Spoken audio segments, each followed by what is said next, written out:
So hello everyone, welcome to the Code Terms Academy. In this video, we would be solving this question, majority element, that is lead code 169.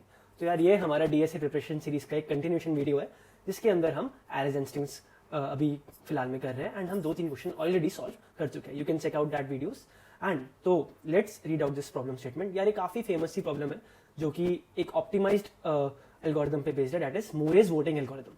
उस algorithm को भी हम अच्छे से समझेंगे इस video में. तो सबसे पहले हम इस प्रॉब्लम स्टेटमेंट को पढ़ते हैं. तो given an array nums of size n, return the majority element. The majority element is the element that appears more than floor of n by 2 times. You may assume that majority element always exists.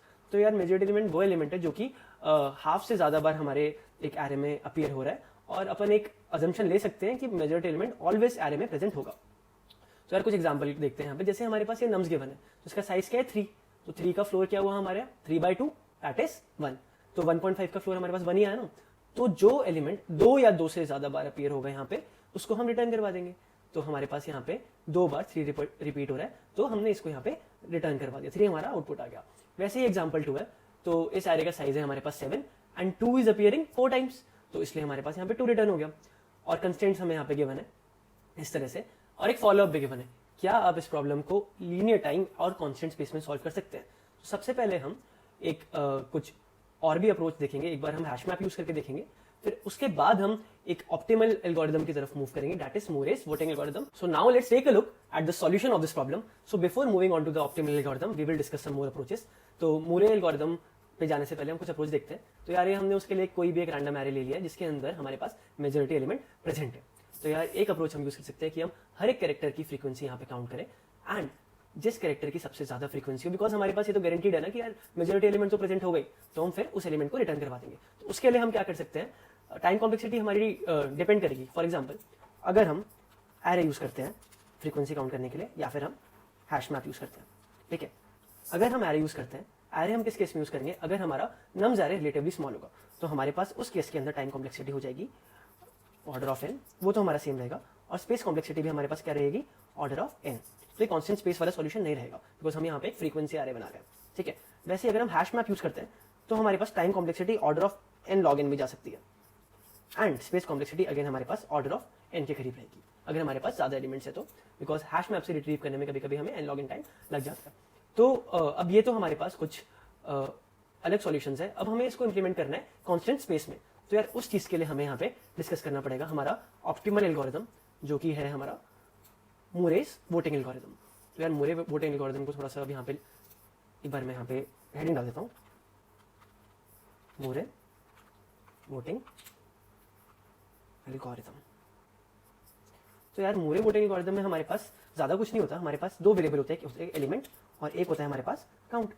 अगर हमारे पास count 0 के बराबर होता है तो हम क्या करते हैं उस केस के अंदर, जो हमारा एलिमेंट होता है ना उसको हम करंट इंडेक्स के बराबर कर देते हैं. यानी कि हम उस एलिमेंट को करंट इंडेक्स के बराबर कर देते हैं. अगर हमारे पास सेम एलिमेंट मिल जाता है, मतलब अगर हमारा जो नम्स ऑफ आई पे हम चेक करते हैं कि हमारा सेम एलिमेंट प्रेजेंट है, नम्स ऑफ आई पे अगर हमारा सेम एलिमेंट प्रेजेंट है यानी कि nums of i equal to l, तो हम क्या करते हैं काउंट को इंक्रीमेंट कर देते हैं. नहीं तो हम क्या करते हैं, एल्स केस में हम क्या करते हैं काउंट को डिक्रीमेंट कर देते हैं, ठीक है. तो यार ये सॉल्यूशन हमारे पास रहेगा मूरे एल्गोरिथम का. तो एक बार हम ड्राई रन करके देखते हैं फिर हम सेम कोड को इंप्लीमेंट करेंगे, ठीक है. तो यार हमारे पास ये वाली आ रही है. हमने सबसे पहले एलिमेंट को -1 से इनिशियलाइज किया, किसी से भी इनिशियलाइज कर सकते हैं, एंड काउंट को हमने 0 से इनिशियलाइज किया. तो हमने सबसे पहले हम इस पर ड्राई रन करने जब आए तो हमने देखा कि यार ये जो हमारा एरे है यहाँ पे हमारा काउंट सबसे पहले 0 है. तो अगर हमारा काउंट 0 होगा जो नम्स ऑफ आई होगा वही हमारा एलिमेंट हो जाएगा. तो हमारा एलिमेंट क्या हुआ, अभी एलिमेंट हमारा -1 से क्या हो गया 1 हो गया, ठीक है. फिर उसके बाद हमने चेक करा अगर नम्स ऑफ आई एलिमेंट के बराबर है तो काउंट को इंक्रीमेंट करो. तो काउंट हमारे पास यहाँ पे 0 से 1 हो गया, ठीक है. एल्स केस हमारे यहाँ पे है नहीं. तो चलो हम आगे बढ़ते हैं. फिर सेकंड में हम आए, हमने देखा क्या काउंट 0 है, नहीं यार काउंट 0 नहीं है, काउंट 1 है. तो अभी हम इस कंडीशन को स्किप कर सकते हैं. फिर हमने चेक किया क्या नम्स ऑफ आई एलिमेंट के बराबर है, हाँ जी नम्स ऑफ आई एलिमेंट के बराबर है. तो हमने काउंट को क्या करा, काउंट को 2 के बराबर कर दिया, इंक्रीमेंट कर दिया. एल्स वाला केस अभी भी नहीं आया. फिर हमारा पॉइंटर आया यहाँ पे. फिर हमने चेक किया क्या काउंट 0 है, नहीं जी काउंट 0 नहीं है. क्या नम्स ऑफ आई एलिमेंट के बराबर है, हाँ जी नम्स ऑफ आई एलिमेंट के बराबर है. और हमने फिर नम्स ऑफ आई को इंक्रीमेंट करके क्या करा 3 कर दिया, ठीक है. फिर हम दोबारा आए यहाँ पे. फिर हमने चेक किया क्या हमारा काउंट 0 है, नहीं काउंट 0 नहीं है. क्या नम्स ऑफ आई एलिमेंट के बराबर है, हाँ जी नम्स ऑफ आई हमारे पास एलिमेंट के बराबर है. तो हमने इसको 4 के बराबर कर दिया, ठीक है. और एलिमेंट अभी भी हमारा 1 ही है। अब हम यहाँ पे आए 2 पे, फिर हमने चेक किया क्या काउंट 0 है, नहीं यार हमारा काउंट 0 नहीं है। क्या नम्स ऑफ एलिमेंट के बराबर है, नहीं यार इस बार हमारा नम्स ऑफ एलिमेंट के बराबर नहीं है। तो हम काउंट को क्या करेंगे, हम काउंट को इस केस में डिक्रीमेंट कर देंगे। काउंट को हमने डिक्रीमेंट करके क्या कर दिया, अब काउंट हो गया हमारा 3। अब फिर उसके बाद हम इधर आए, हमने चेक किया क्या काउंट 0 है, नहीं यार काउंट हमारा अभी भी 0 नहीं है। क्या नम्स ऑफ एलिमेंट के बराबर है, नहीं नम्स ऑफ अभी भी एलिमेंट के बराबर नहीं है। तो एल्स केस आया, फिर से हमने इस काउंट को डिक्रीमेंट कर दिया। फिर उसके बाद हम 5 पे आए, फिर हमने चेक किया सेम काउंट हमारा 1 हो जाएगा। और लास्ट के अंदर जो एलिमेंट हमारा बचेगा वो हम रिटर्न करवाएंगे। अभी एलिमेंट क्या है हमारे पास, 1 ही रह गया, तो हमने 1 ही यहाँ पे रिटर्न करवा दिया। ठीक है, तो चलो सेम चीज हम यहाँ पे अप्लाई करके देखते हैं, इस वाले एग्जाम्पल पे अप्लाई करके देखते हैं। ठीक है, ताकि हमें थोड़ा एक बेटर अंडरस्टैंडिंग और मिल सके। ठीक है, तो थोड़ा सा साइज में कम कर देता हूँ। Now let's try and run it. सबसे पहले हमारे पास काउंट 0 है। ठीक है, मैं इस चीज को भी एक बार इरेज कर देता हूँ।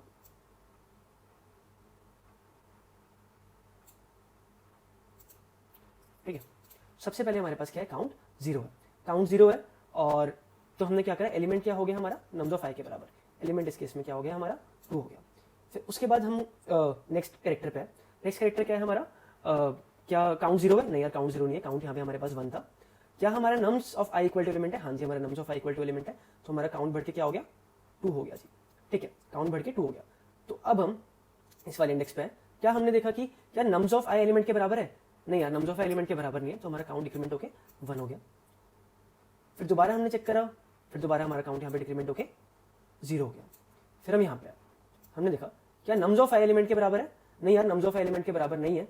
एंड हमारा काउंट यहाँ पे 0 भी हो चुका था, सॉरी काउंट हमारा 0 हो चुका था। तो हमारा एलिमेंट 2 हट के 1 हो गया और हमारा काउंट क्या हो गया यहाँ पे, फिर से 1 हो गया। ठीक है, काउंट प्लस इक्वल टू 1 हो गया। फिर उसके बाद हम दोबारा से 2 पे आए, दोबारा से 2 पे हमने देखा क्या काउंट 0 है, नहीं यार काउंट अभी 0 नहीं है। क्या नम्स ऑफ i एलिमेंट के बराबर, नहीं यार नम्स ऑफ i एलिमेंट के बराबर नहीं है। तो काउंट हमारा दोबारा से डिक्रीमेंट होकर क्या हो गया, 0। ठीक है, फिर उसके बाद हम दोबारा से इस लूप में आए, फिर हमने चेक किया क्या हमारा काउंट 0 है, हाँ जी हमारा काउंट 0 है। तो हमने क्या करा, जो हमारा एलिमेंट है वो हमने नम्स ऑफ i के बराबर कर दिया, यानी कि एलिमेंट हमारा क्या यहाँ पे हो गया 1 से अपडेट हो गया 2 और हमारा काउंट भी इंक्रीमेंट हो गया 1। लूप के बाहर आए, सारा कुछ खत्म हुआ और जो लास्ट का है वो हमारे पास रिटर्न हो गया, 2 रिटर्न हो गया। तो यार ये हमारा ड्राई रन यहाँ पे कंप्लीट होता है। अब जल्दी से इस सॉल्यूशन को हम इंप्लीमेंट कर देते हैं। ठीक है, तो यार अभी हमने देखा था, हम एक बहुत छोटा सा सॉल्यूशन लिखेंगे। इंट एलिमेंट इक्वल टू -1 से इनिशियलाइज करते हैं, एक लेते हैं इंट काउंट इक्वल टू 0 से रखते हैं। ठीक है, और हर एक एलिमेंट पे हम चेक करेंगे for int i equal to 0 से लेके हमारा कहाँ तक चलाना है, इसको पूरी आरे तक चलाना है, नम्स डॉट लेंथ तक चलाना है। कब तक चलाना है, i प्लस प्लस, इस तरीके से हमें चलाना है। और हमने चेक किया कि इफ सबसे पहले क्या हमारा काउंट 0 है, तो अगर हमारा काउंट 0 है तो हमारा एलिमेंट क्या होगा, नम्स ऑफ i। ठीक है, फिर से हमने स्टेटमेंट लगाई if nums of i is equal to element. तो हम क्या चेक करेंगे, फिर हम करेंगे जो हमारा काउंट होगा वो 1 से इंक्रीमेंट हो जाएगा। ठीक है, एल्स हमारा जो काउंट होगा वो 1 से डिक्रीमेंट हो जाएगा। और लास्ट के अंदर हमें क्या करना है, लास्ट के अंदर हमें कुछ नहीं करना है, सीधा सीधा हमें एलिमेंट को रिटर्न कर देना है। तो आई थिंक ये वाला कोड अब चल जाना चाहिए। तो एक बार हम इसे रन करके देखते हैं। हाँ जी, तो हमारा इस एग्जाम्पल पे कोड चल चुका है। अब चलो एक बार इसको सबमिट भी कर देते हैं। तो यार हमारे यहाँ पे कोड सबमिट हो चुका है, काफी फास्ट चल रहा है यहाँ पे। And this was all about this problem majority element, जिसके अंदर हमने मोरेज वोटिंग एल्गोरिथम डिस्कस किया और कुछ और भी अप्रोचेस डिस्कस करे। तो इस सीरीज के अंदर आप अपडेटेड रहे एंड इसके अंदर बहुत सारे क्वेश्चंस हम सॉल्व करने वाले हैं, जो कि अगेन आपका इंट्यूशन डेवलप करेंगे। So stay tuned and thank you for watching.